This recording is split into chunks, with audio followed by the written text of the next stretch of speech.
नमस्कार विद्यार्थी मित्र मैत्रिणींनो, सह्याद्री IAS आपलं सर्वांचं स्वागत आहे।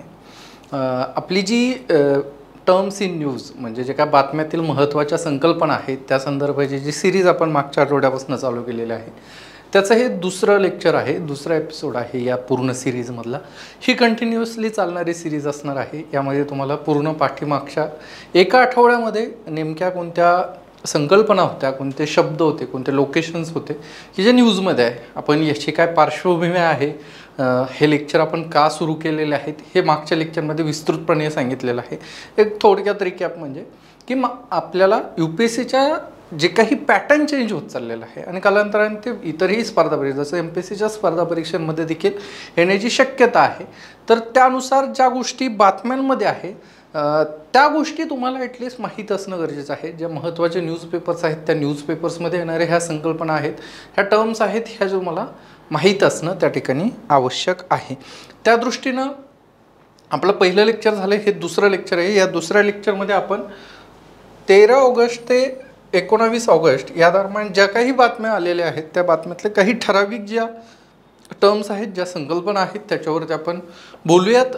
थोडं सविस्तर ज्याच्यावर बोलणं गरजेचं आहे त्याच टर्म्स आपण या आठवड्यात घेतलेलं आहे।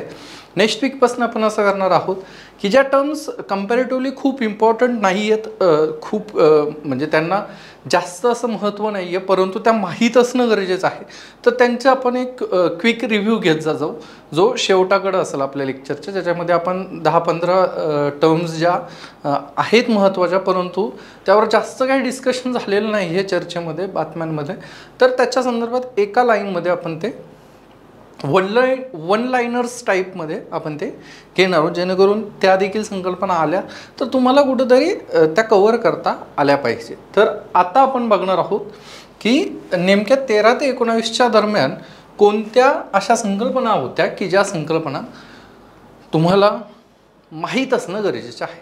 त्यातली पहिली जो टर्म आहे ती टर्म म्हणजे केरळम। आता तुम्ही म्हणाल सर हे केरळ माहीत आहे, केरळम काय भानगड आहे? तर तुम्ही पेपर वाचत असाल तर तुम्हाला ही आयडिया असेलही की केरळम नेमकी का संकल्पना चर्चेत आलेली आहे, हा शब्द का चर्चेत आलेला आहे, याच्या दृष्टीनं केरळ ह्या राज्याशी त्याचा कसा संबंध आहे वगैरे वगैरे वगैरे। तर केरळ जी विधानसभा आहे, केरळ विधानसभेनं असं एक ठराव पारित केलेला आहे की याच्यामध्ये त्यांनी केंद्र सरकारला मागणी केलेली आहे की केरळ हे जे नाव आहे ते केरळ हे नाव जे संविधानामध्ये नमूद आहे ते नाव तुम्ही पहिल्या शेड्यूलमध्ये जे नमूद केलेलं नाव आहे ते पहिल्या शेड्यूलमधलं नाव तुम्हाला ते चेंज करायचं आहे आणि ते केरळ जे आहे याचं केरळम करायचं आहे। आता केरळम का, तर केरळ या शब्दाचा जो मल्याळम अर्थ आहे किंवा मल्याळम प्रोनाउन्सिएशन जे आहे तर ते केरळम असं आहे। तर मल्याळम भाषा बोलणाऱ्यांचा जो प्रदेश आहे त्याला केरळम असं त्या ठिकाणी म्हणतात। तर राज्याचं नाव बदलायचं आहे आणि ही मागणी कुठून आली आहे तर राज्यातून आलेली आहे। तुम्ही आतापर्यंत बघितलं की वेगवेगळ्या स्थळांचे नाव चेंज झालेले आहे, UPमध्ये झालेले, महाराष्ट्रात देखील झालेले आहे। आता ही पुढची स्टेप आहे की इथं राज्यांचेच नावं चेंज करण्याची त्या ठिकाणी मागणी होत आहे। जसं ओडिसाच्या संदर्भामध्ये ओडिसा, ओडिशा असं जे काही त्यांचं होतं आणि त्यातनं मग जे काही नाव आलेलं आहे त्याच प्रकारे आता केरळच्या बाबतीत देखील मागणी आलेली आहे। आता केंद्र सरकार याच्यावर काय रिॲक्ट करतात, त्याचं पॉलिटिकल काय कॉन्सिक्वेन्सेस होणार आहेत, राज्यपक्ष राष्ट्रीय पक्ष यांच्यातला डिबेट वगैरे ह्या काही आपल्या दृष्टीनं महत्त्वाच्या गोष्टी नाही। आपल्या दृष्टीनं काय महत्त्वाचं आहे, UPSCच्या विद्यार्थ्याच्या दृष्टीनं काय महत्त्वाचं आहे, तर त्याला हे माहीत असणं गरजेचं आहे की राज्याचं नाव चेंज करायचं आहे, ठीक आहे, याची प्रोसेस काय आहे, याची प्रक्रिया काय आहे, ह्याच्या प्रक्रियेमध्ये आणि जिल्ह्यांच्या नावांच्या बदलातल्या प्रक्रियेमध्ये काही क्वालिटेटिव्ह असा डिफरन्स आहे का, त्याच्यानंतर ही नेमकी राज्याच्या नावाच्या बदलण्याच्या संदर्भात किंवा राज्याच्या निर्मितीच्या संदर्भात संविधानात काय तरतुदी आहेत, संविधानाचे कोणते कलम आहेत, कोणते परिशिष्ट आहेत की जे याच्याशी रिलेटेड आहेत। ही आपली GS2च्या अंगाने ही आपली एक मूलभूत अशी एक चौकट आहे, ह्या चौकटीतच आपण विचार करायचा आहे.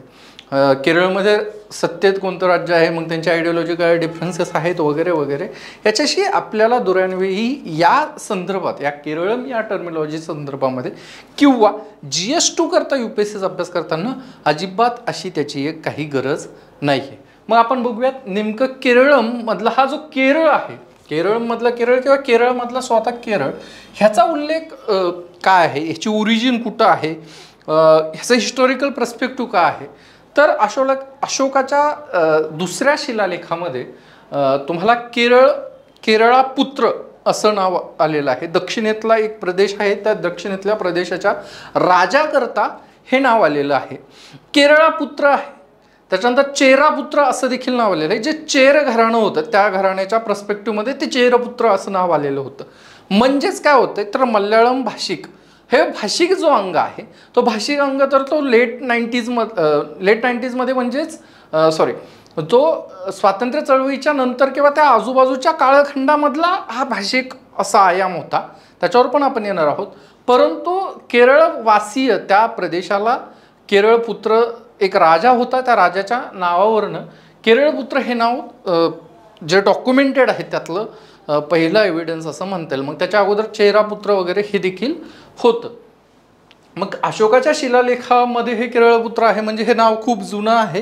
आता फक्त त्याचं मल्याळम असं एक व्हर्जन त्यांना राज्याच्या नावाच्या ठिकाणी असायला हवं. त्यानंतर आता हे राज्यांची नावं आहेत, हे राज्यांची नावं कुठं नोंद असतात, यांची नोंदणी कुठं केली जाते, तर हे संविधानाचं जे पहिलं परिशिष्ट आहे, पहिलं शेड्यूल जे आहे त्याच्यामध्ये तुम्हाला राज्यांच्या नावाची नोंदी त्या ठिकाणी मिळतात. म्हणजे आता जर संविधानाच्या पहिल्या परिशिष्टामध्ये हे नाव असेल तर अर्थातच तुम्हाला जर नाव चेंज करायचं असेल तर त्याचा संविधानिक प्रक्रियेशी तसा संबंध येणार आहे, संविधानातील बदलांच्या प्रक्रियेशी त्याचा तसा संबंध येणार आहे.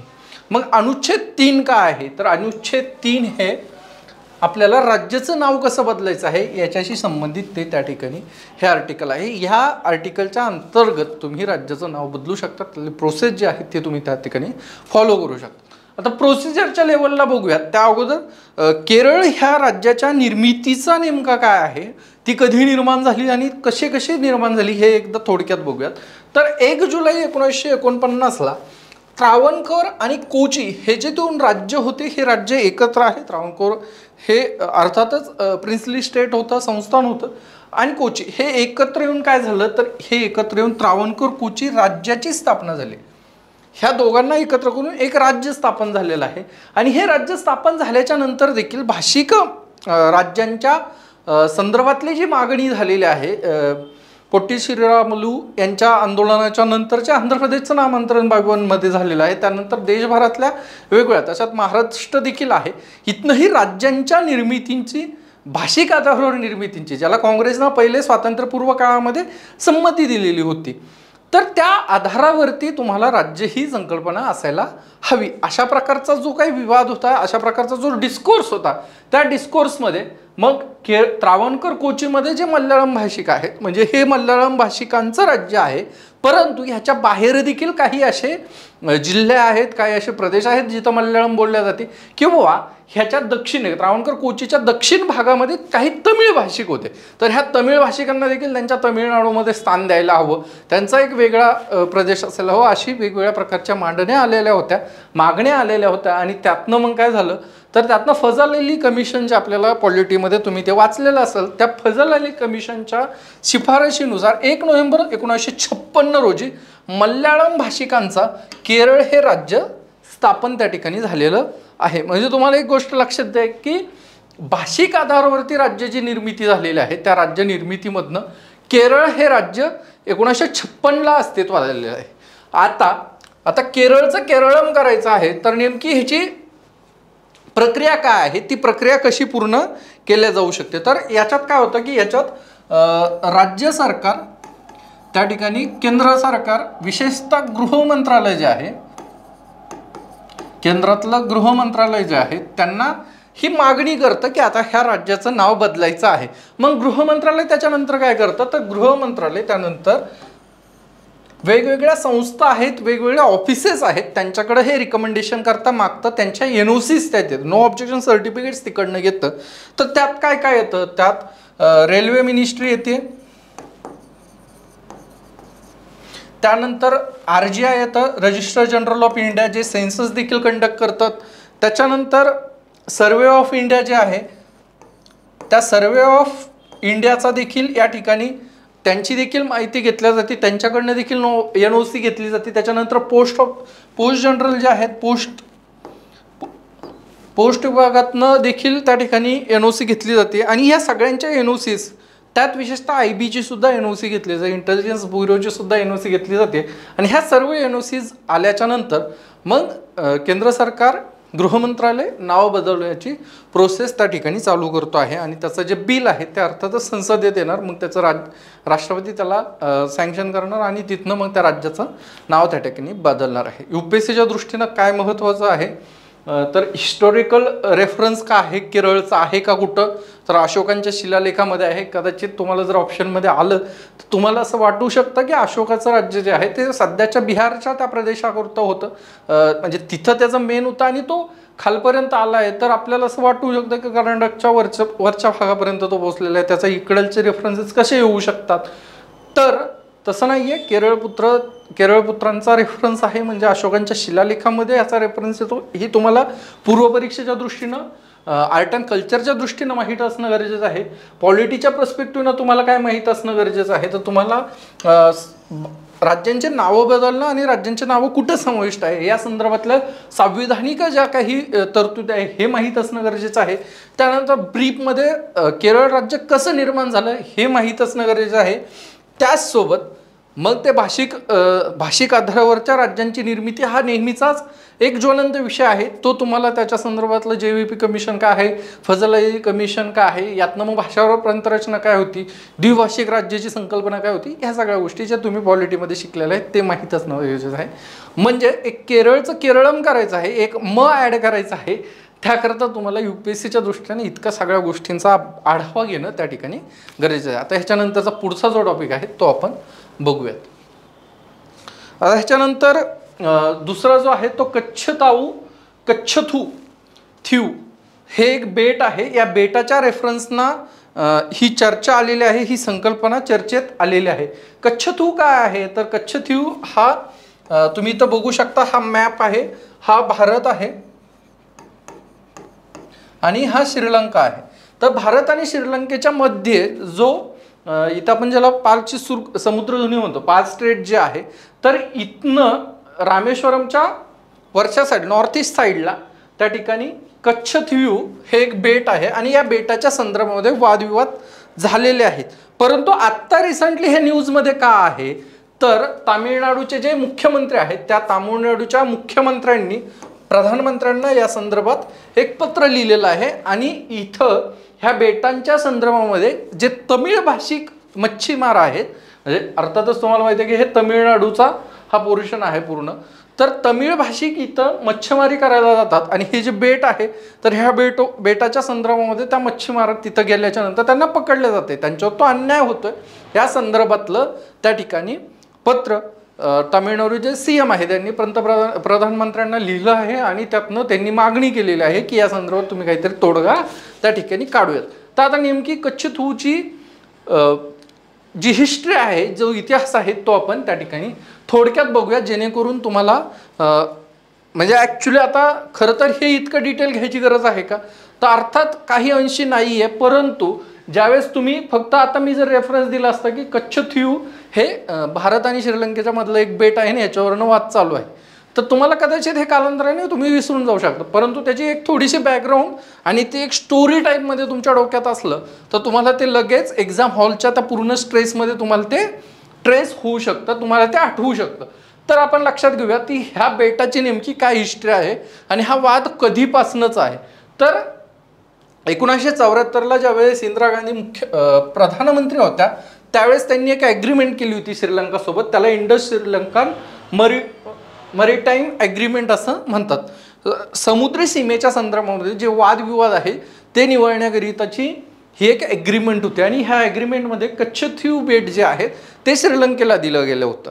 आणि मग ह्या श्रीलंकेला हे बेट दिल्याच्या नंतर तेथे भारतीय जे मच्छीमार आहेत त्यांचे मासेमारी करण्याच्या अधिकारांचं त्या दिवसापर्यंत किंवा त्याच्यानंतर देखील संरक्षण असणार आहे, त्यांना तिथं मासेमारी करता येईल असं भारतानं त्या ॲग्रीमेंटमध्ये लिहून घेतलं होतं. परंतु त्याचं जे इंटरप्रिटेशन आहे तर ते इंटरप्रिटेशन श्रीलंकन गव्हर्नमेंट असं करतं आहे की त्यांना त्या एरियामध्ये मासेमारी करता येणार नाही. ते मासेमारी करताना ज्यावेळेस ते थकतील त्यावेळेस तिथं येऊन ते विश्राम करू शकतील, तिथं ते त्यांच्या ज्या काही जाळ्या आहेत त्या सुकवू शकतात, त्यांचं जे काही काम आहे ते करू शकतात, पण ते त्या एरियामध्ये मासेमारी, त्या क्षेत्रामधली मासेमारी करू शकत नाही.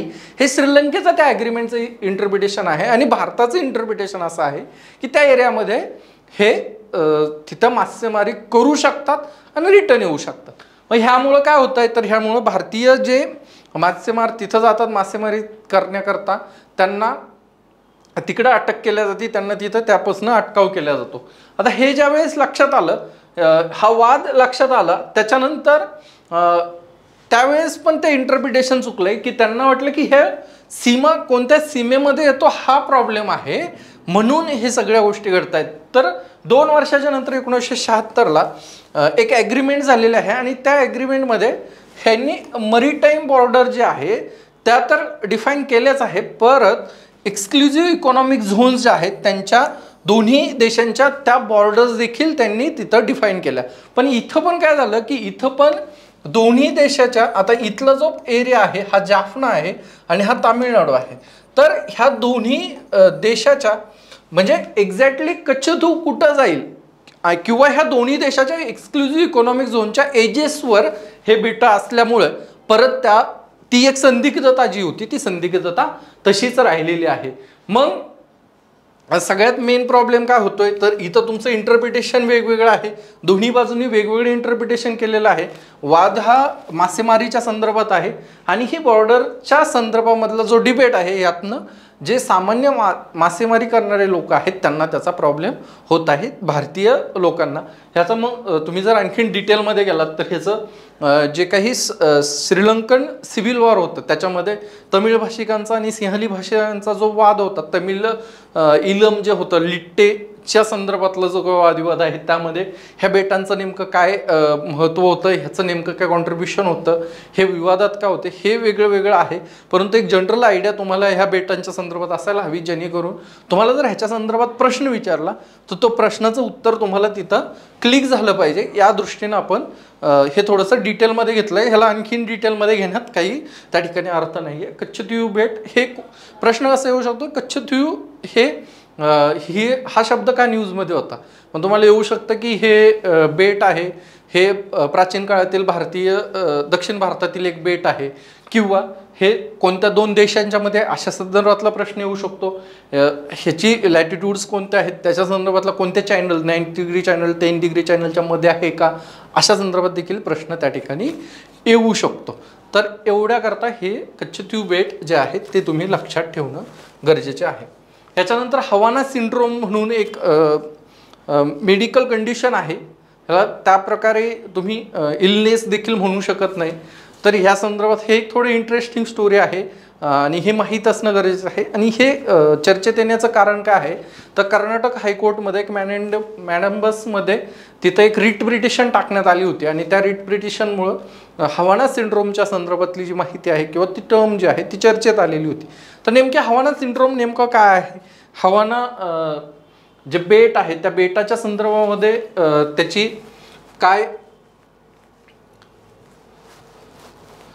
काय हिस्ट्री आहे ते आपण त्या ठिकाणी बघणार आहोत. तर सगळ्यात पहिले हे एक मानसिक आरोग्याच्या संदर्भातलं एक लक्षण आहेत, त्या लक्षणांचं कलेक्टिव्ह नाव हे हवाना सिंड्रोम आहे. म्हणजे हा काय एक आजार नाही आहे, हा एक वेगवेगळ्या प्रकारचे लक्षणं आहेत. तर ती लक्षणं कोणती आहेत तर बाहेर काही आवाज नसताना देखील तुम्हाला काहीतरी विशिष्ट ध्वनी ह्या तुम्हाला ऐकू येत असतात कंटिन्युअसली आणि त्याच्यातनं तुमचं डोकं दुखायला लागतं. तर तुमचं बाहेरील आवाजाशिवाय विशिष्ट आवाज ऐकू येणं, त्यातनं तुमचं डोकं दुखणं, त्यानंतर तुम्हाला मळमळ होणं, त्यातनं चक्कर येणं, डोकेदुखी आणि तुमच्या स्मरणशक्ती ही आहे तिच्यावर परिणाम होत ती तुम्हाला काही गोष्टी रिकॉल होणं त्याचा प्रॉब्लेम त्या ठिकाणी निर्माण होतो आणि तुमचा जो बॅलन्स आहे तो बॅलन्स तुमचा बॉडी बॅलन्स हा कुठंतरी ढळतो आहे, ढासळतो आहे असं तुम्हाला त्या ठिकाणी वाटतं.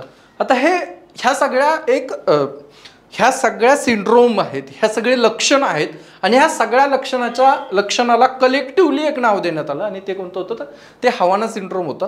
ह्याची जी हवाना सिंड्रोमची जी हिस्ट्री आहे ती थोडीशी इंटरेस्टिंग आहे की ज्यावेळेस क्युबा आहे, क्युबामधलं एक लोकेशन आहे त्याला हवाना म्हणतात, तर तिथं ब्रिटिश म्हणजे क्युबा आणि अमेरिका यांच्यामध्ये तसं राजनैतिक संबंध नव्हते आणि राजनैतिक संबंध ज्यावेळेस आले त्यावेळेस हवानामध्ये ज्यावेळेस त्यांनी त्यांचा दूतावास खोललेला आहे तर तिथं काम करणारे जे काही राजनैतिक अधिकारी होते, इंटेलिजन्स ब्युरोचे तिकडचे जे इंटेलिजन्सचे लोक होते, ह्या लोकांना एक वेगळ्या प्रकारचे लक्षणं जाणवत होते आणि हे ते सगळे लक्षण होते.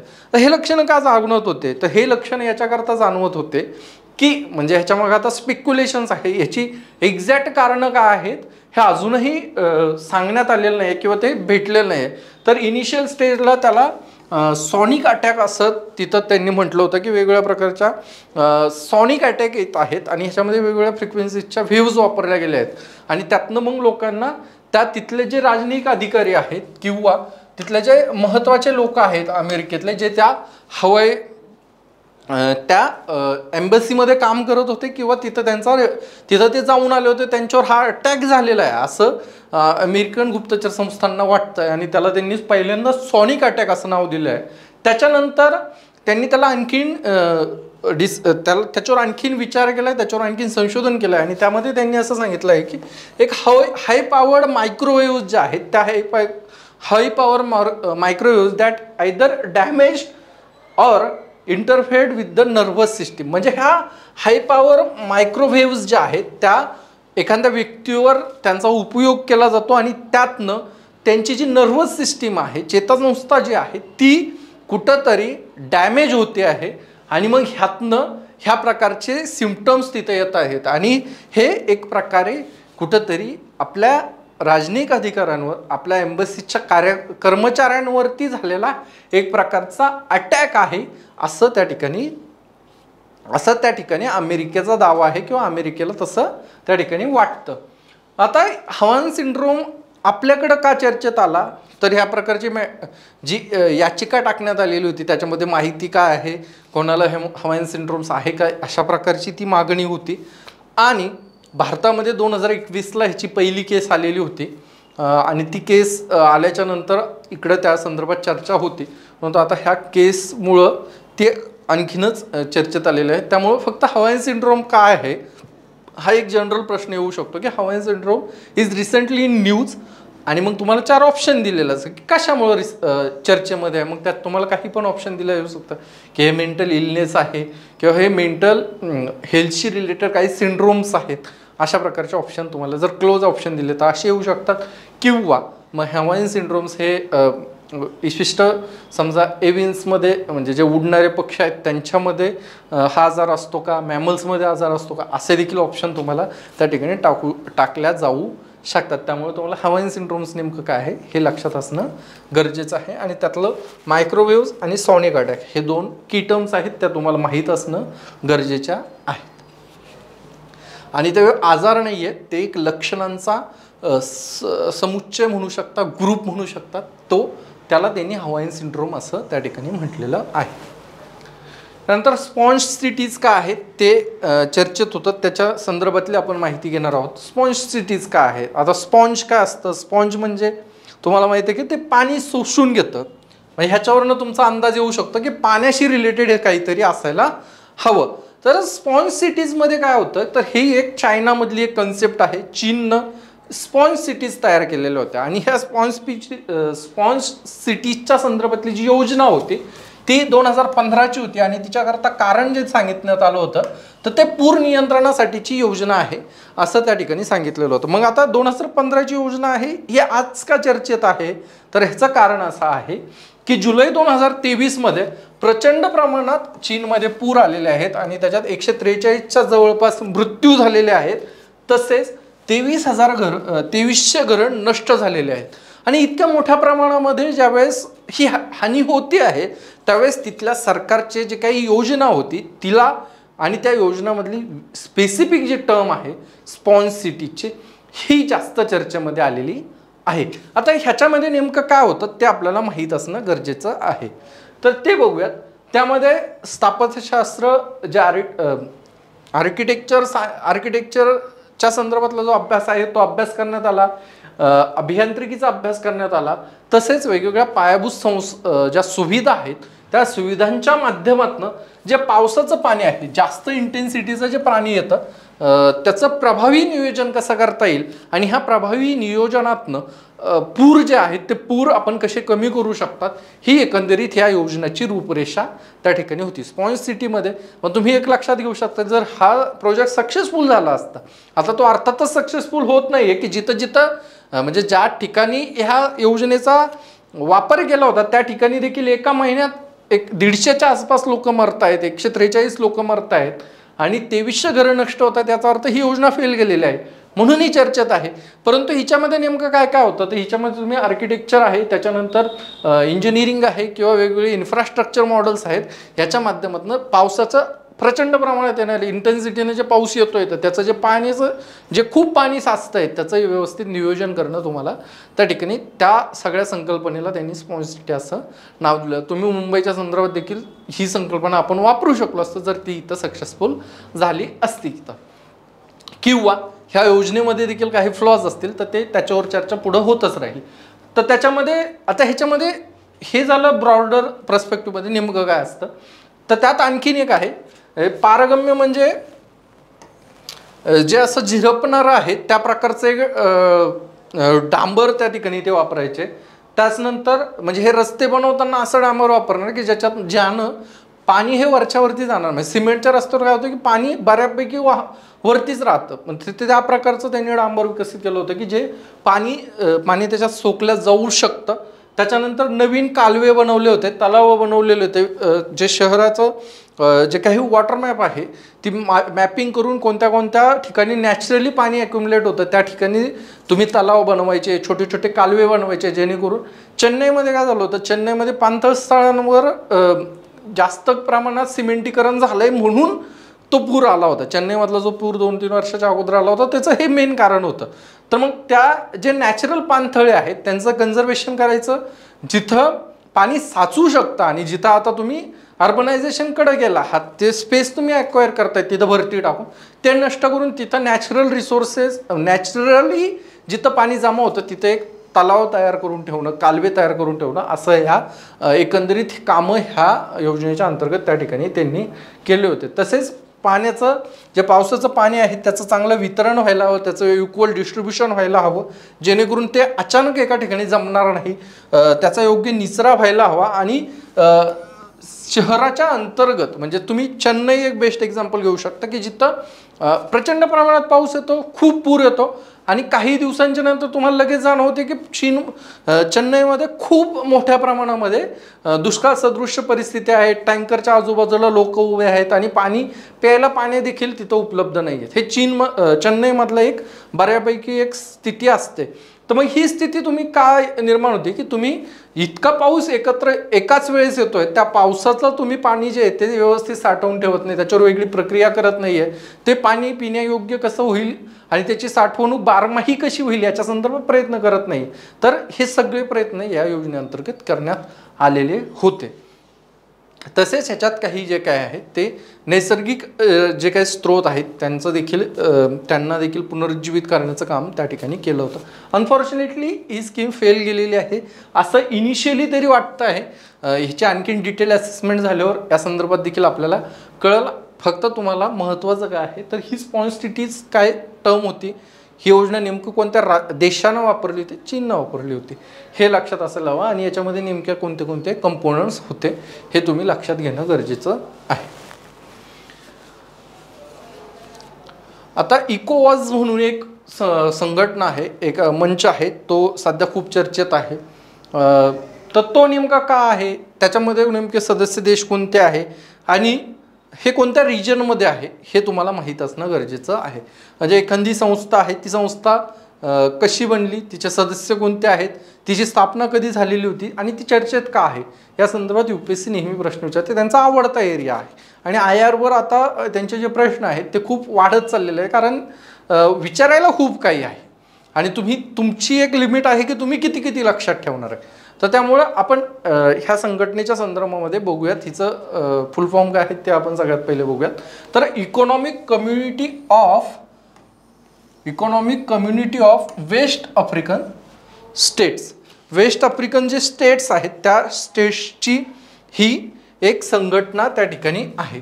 यामध्ये काय काय होतंय, याच्यामध्ये नेमकं हा फ्रंट कशा करता आहे आणि ह्याचे उद्दिष्ट काय आहेत ते आपण एकदा बघूयात.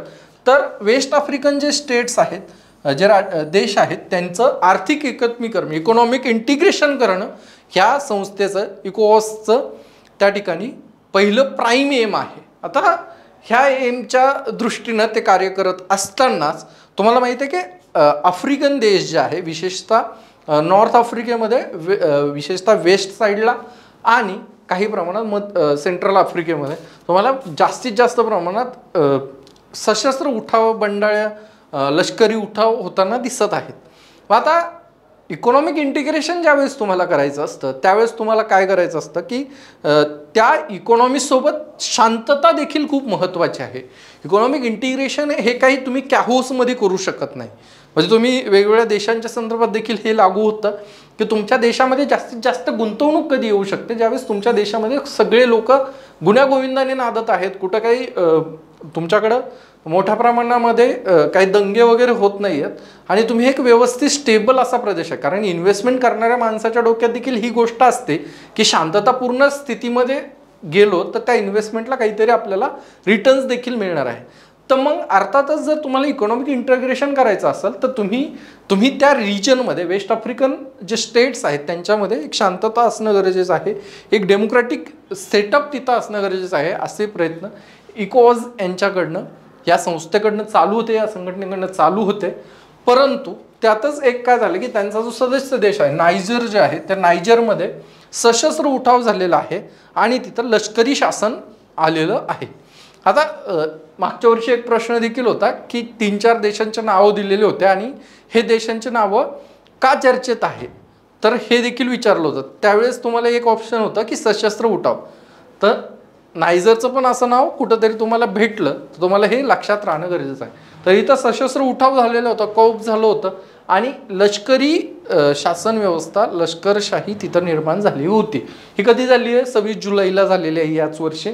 त्यानंतर तर इकोवॉसनं काय केलं की त्यांनी लष्करासाठी 6 ऑगस्ट ही एक अंतिम तारीख दिली आणि 6 ऑगस्टच्या आधी तुम्ही परत लोकशाही शासन तिथं स्थापन करा अशी त्यांनी त्या ठिकाणी त्यांना एक अल्टिमेटम दिलं होतं. आणि ते झालं नाही तर त्याच्यावर ते कसं मिलिटरी इंटरव्हेन्शन करू शकतात. तसेच हे जे काही नायजर देशातले जे लष्कर आहे तिला जे रशिया आणि युक्रेन युद्धामधला महत्त्वाचा एक जो कॅटलिस्ट आहे वॅग्नर ग्रुप जे आहेत, तर त्यांचं कसं त्यांना मदत मिळते आहे, रशिया कसं बॅकएंडनं मदत करते, अशा प्रकारची त्यांची ती एक चर्चा चालू आहे.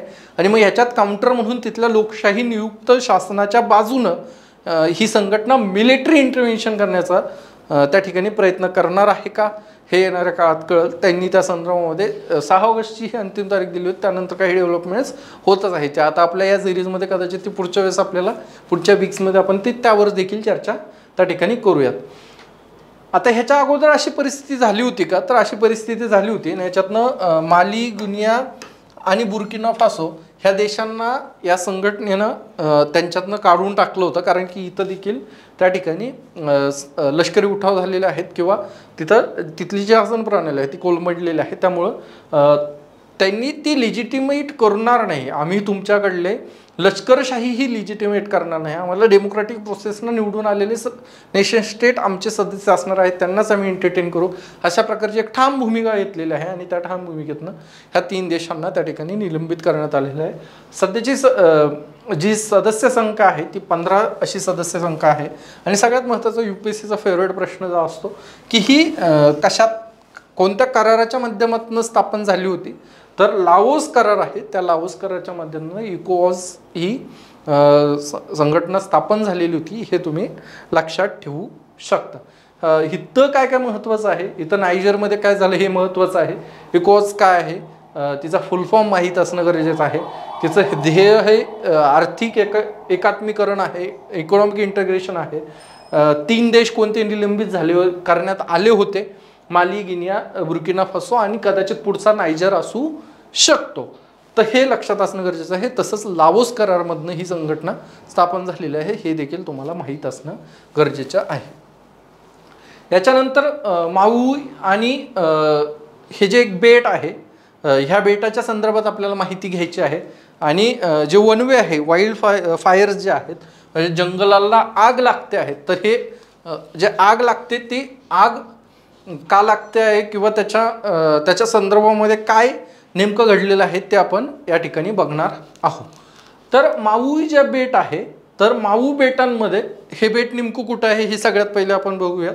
तर अमेरिकेचा एक जो पार्ट आहे तो पॅसिफिक ओशनमध्ये, पॅसिफिक समुद्रामध्ये या ठिकाणी हा पार्ट आहे. आणि हा जो पार्ट आहे ह्याला हवाईन बेटे म्हणतात. हवाई बेटे तुम्हाला याच्या संदर्भामध्ये वेगवेगळे रेफरन्सेस वाचण्यामध्ये तुम्हाला आलेले असणारच. तर हवाई बेटे जे आहेत तर त्या हवाई बेटामध्ये हा जो पोर्शन आहे ह्या पोर्शनला माऊ बेट म्हणतात.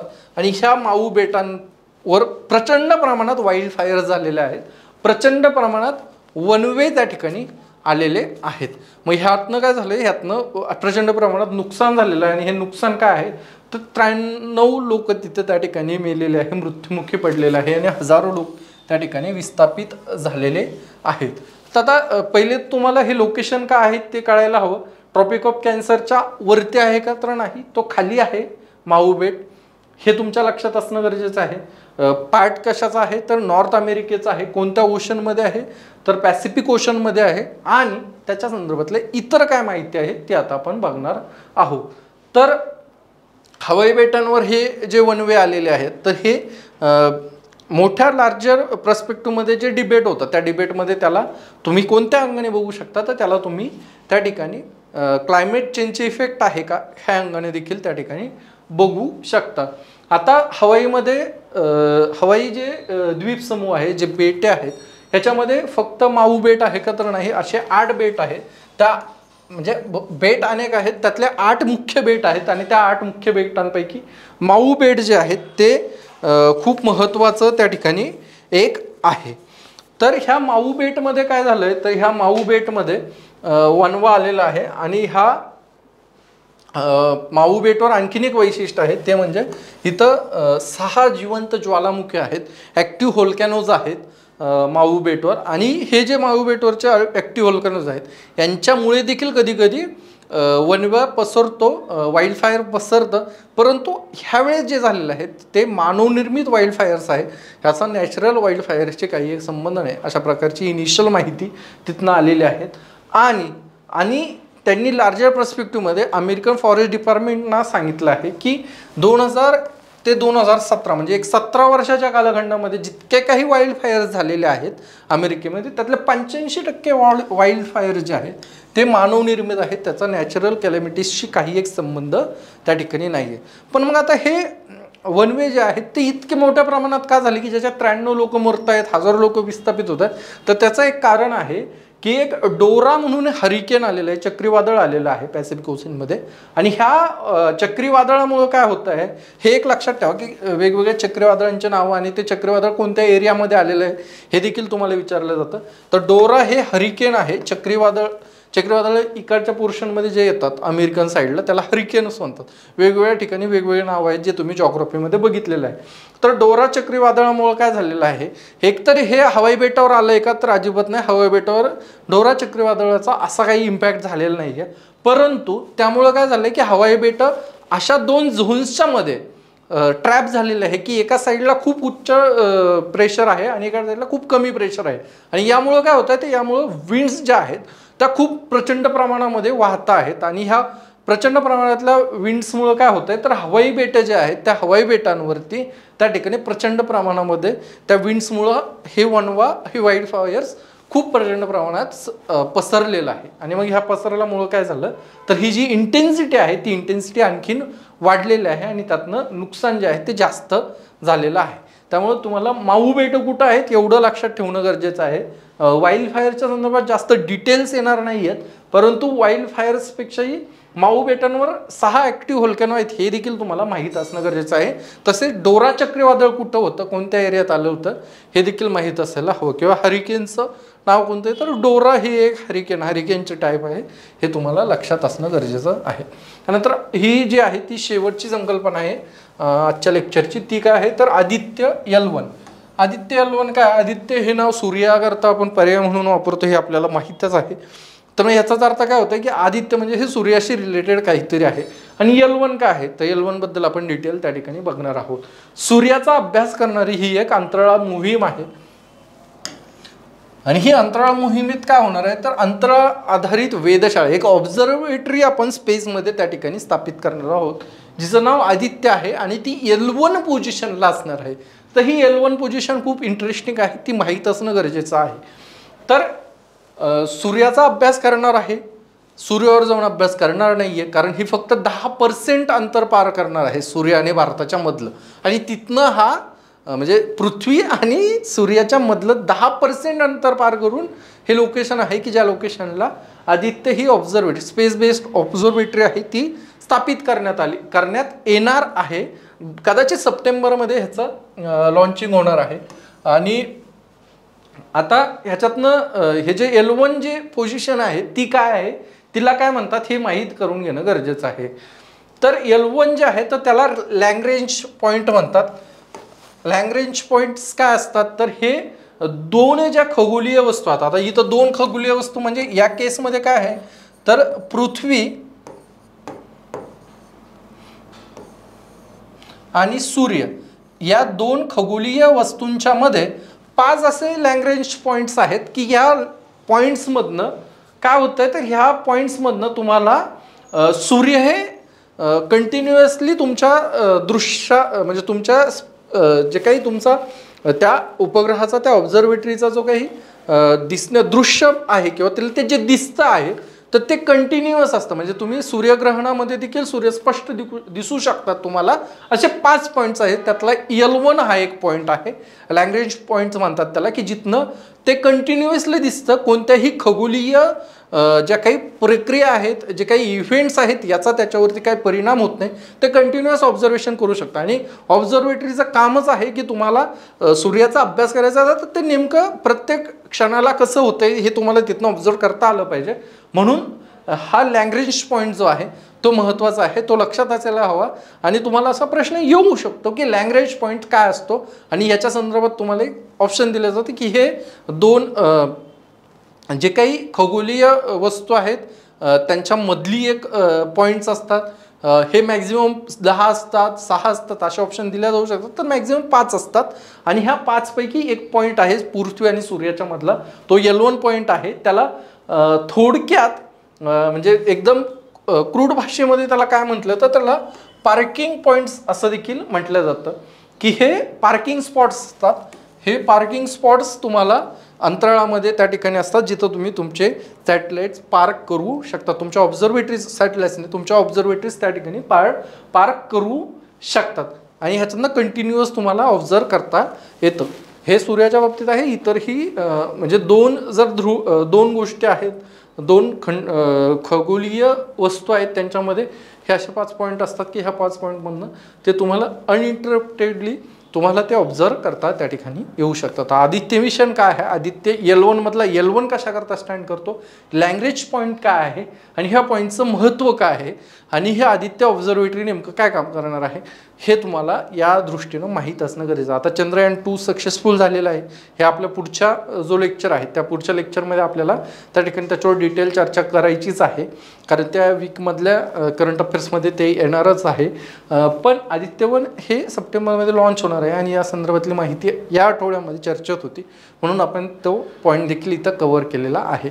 अशा प्रकारे ज्या काही संकल्पना या आठवड्यामध्ये चर्चेत होत्या त्या सगळ्या संकल्पना आपण या ठिकाणी बघितलेल्या आहेत. भेटूया पुढच्या लेक्चरमध्ये. हे लेक्चर्स असेच चालू राहणार आहेत. प्रत्येक आठवड्यात हे लेक्चर्स तुम्हाला भेटत राहतील.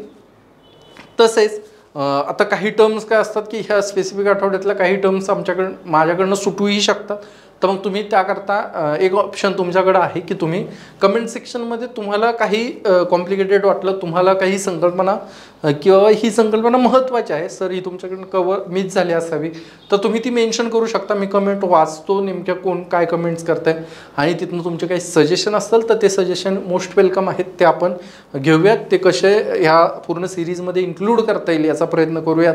भेटूयात पुढच्या लेक्चरमध्ये. तुमचे सजेशन मोस्ट वेलकम आहे, तुम्ही नक्की सजेस्ट करा. तुमच्याकडं कमेंट बॉक्स त्याकरता खुला आहे. भेटूया पुढच्या लेक्चर्समध्ये. थँक्यू, धन्यवाद.